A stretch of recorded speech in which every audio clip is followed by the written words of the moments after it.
Assalomu alaykum. Qo'y go'shtidan shashlik yumshoq va shirador tayyorlashni mana shu marinovkada bugun sizlarga ko'rsataman. Ko'pchilik shashlikning siri faqat marinovkada deb o'ylaydi, lekin asl sir go'shtning o'zida.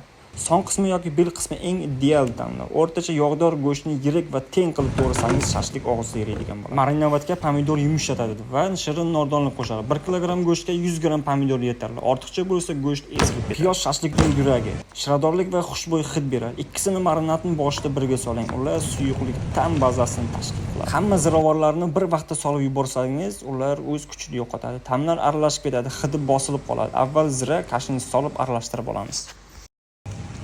Gazli suv go'shtni tezroq yumshatadi. Go'sht tolalarini ochib beradi va marinad ichiga chuqurroq singib ketishiga yordam beradi. Shashlik pishganda go'sht ser suv va yengil bo'ladi. Kivi go'shtni tezda yumshatib beradi. Yarim dona kivi 5 kilogramm go'shtga yetadi. Rozmarin esa ozgina solinganda go'shtga mayin hid va boy ta'm beradi. Ikkisi birga marinadni yanada mukammal qiladi. Tuzni oxirida soling, chunki oldin qo'shilsa go'shtning suvini tortib qotirib qo'yadi. Yog' ham oxirida qo'shiladi. Ziravorlarni yopishtirib, go'shtni shirador va yumshoq qiladi.